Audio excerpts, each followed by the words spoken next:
that's not okay. You would not do that if you were clocking into a job. And so it is your job to take care of yourself.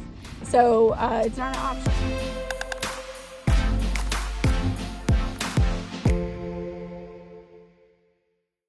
Hey guys, welcome back to my channel. Today I just wanted to quickly share and talk about the importance of getting out of your house and getting alone time when you are a stay-at-home mom or a homeschool mom or mom in general, taking care of yourself. So I kind of wanted to just share a story of something that happened today. And it led me to like kind of thinking of how far I've come, or like, I don't know, just thinking about me as a mom in the early years. So I made plans today to get out of my house and spend alone time. In fact, my husband booked me a hotel to go for 2 days away just to spend time by myself.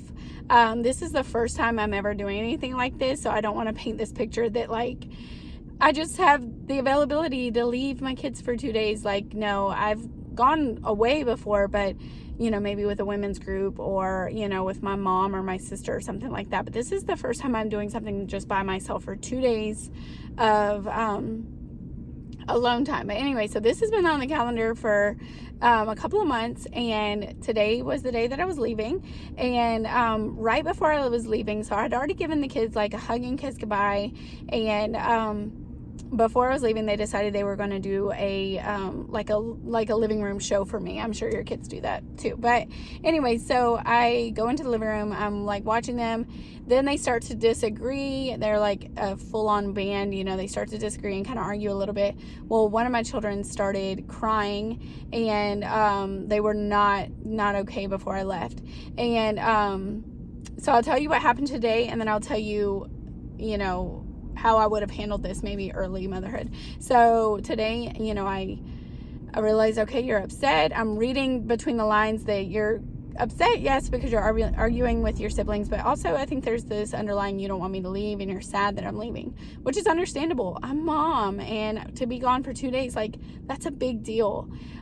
So I heard this recently, and I thought, man, that's powerful. So more people need to hear this. It is okay if you're an empathetic person and if you're a mom, to not absorb your children's feelings, but to observe them. So by observing them, and it's not that you're disconnected. Obviously, you are very connected to your children, but observing, okay, you're sad that I'm leaving, and I'm going to hug you and I'm going to hold you in this moment and tell you how much I love you and that I'm going to be back soon, and that we can write each other letters and all of this, but still leave the house. Okay, so that's what I did today, and I held this child and I told her I love them, and I'm trying not to use she or he, but and I went ahead and left and kept to myself, because here's the thing. Being a stay-at-home mom, being a homeschool mom, it feels optional to leave your house. It feels like, I'm not leaving. I'm not a working mom. I'm not going in to clock in somewhere.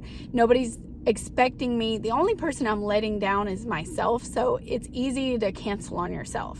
It's really easy to let yourself down and just be like, you know what, it's okay. I don't need to go. I can stay or whatever. But that is not good. And you should not cancel on yourself. You should not think that you're just this superhero of a person that never needs alone time, and that you can just kind of absorb all of the stuff and you'll be okay, because you won't. You will not be okay. You need alone time. You need to take care of yourself physically, mentally, spiritually, emotionally, all of it. And so early on in motherhood, and when I was first like homeschooling and staying at home and everything, something like today would have derailed me. I might have canceled the whole thing altogether. I would have at least probably stayed home an extra couple hours at the least, but most likely I would have just said, I don't need this trip, it's okay. I would have been so absorbed in my children's emotions that I would have canceled on myself. But I would have paid for that later. I would have been burnt out, probably would have been resentful, my children or my spouse, like, why can't he just absorb their emotion so I don't have to? Well, it's not his job it's nobody's job to do that. Or to be resentful toward my kids, like, why, da da da da. But no, I have the, I'm the adult here, and I can say, I know you're sad, and I'm coming home, and it's just going to be a couple days, but I really need to stick to my commitment to myself that I'm going to get this alone time. So anyways, I just thought, man, that's so different than how I would have responded earlier on. But then this is the fruit. This is the moment where I'm like, okay, wow. So I'm driving, of course, like, I'm happy that I made that decision, but you still have the mom guilt. You're still driving away. Like, did I make the right decision? Should I have stayed? Like, am I a bad mom? Like, da da da. You're doubting yourself. I'm kind of thinking about that. I'm driving. I don't have the radio on. I'm literally just thinking and praying, just, thinking about the situation and da da da da. Well, then I get a text. So my children don't have phones or anything like that, but we have an iPad that they use, that they can text me or their dad from. We're the only people they can text from. I don't need to go through, maybe that's a whole nother video. Like, we absolutely do not do screens or things like that. Like, they're not allowed to watch anything on this iPad or anything, but they're allowed to text me or their dad if we're away from the house. So I get this text, and it's from this child, and they say, in fact, I wish I could read the whole thing right now, but I can't get to it while I'm recording. But they say, hey, Mom, drive safe. I'm happy you're going on this trip. I hope it's a good trip. And I'm sorry that I got upset and you had to leave with that mindset, thinking that I was upset. I love you. And I literally was just like, whoa, like, that's huge. The amount that I talk with my kids about emotions and how, to be thoughtful of, other people and like what they're going through. I don't even know. It was just like this moment, receiving this text was so, like, one, affirming and confirming that it's okay. They're clearly okay. It's only been 15 minutes, but they're clearly okay enough to text. They're fine, not crying anymore, not upset. Everything's fine. And I stuck with my plans, and I'm still able to take care of myself. And also, my children are getting to the ages where they're aware that their outbursts or their emotions or something like that have effect on other people. And that's emotional maturity. Like, a lot of adults don't even have that type of emotional maturity where they can say, you know what, I'm sorry that I let my emotions set you up for like a hard time leaving. That was huge. Anyways, so I don't even know what I'm really trying to share in this, other than, like, one, keep putting in the hard work of, talking to your kids about emotions, talking to them about that you also have emotions. And, you don't want to, as a parent, like, you shouldn't be affected emotionally by your kids. Like, you're the adult. You have to do your own stuff.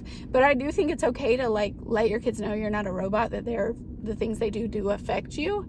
And I didn't even make my child feel guilty that they had cried or anything like that. I was just like hugging, kissing them, telling them I love them, it's gonna be okay. So they came to that realization on their own, that, like, man, I wish Mom wouldn't have left the house and I made it about me. I wish I would have told her, like, have a good trip and I love you and everything's gonna be fine. So anyways, I'm just sitting there saying, like, do the work with your kids, put in, and they're going to take care of themselves. The moment that it hit me that the way I take care of myself is how my daughters are going to take care of themselves when they become moms and wives, man, that was a game changer. Because I was like, I can endure this, but, like, I wouldn't want my daughters to never have alone time or to not have hobbies outside of their family. Like, that would break my heart. Like, I want them to always be true to who they are and stuff. And so anyways, just keep taking care of yourself. It's worth it. It's hard. It is really hard. I've been, pursuing and diving into taking care of myself, like, genuinely and fully for the last 4 or 5 years. But it's still really hard to leave, especially when they're crying, fighting, arguing, anything like that. But it's worth it. You're worth it. You're worth showing up for.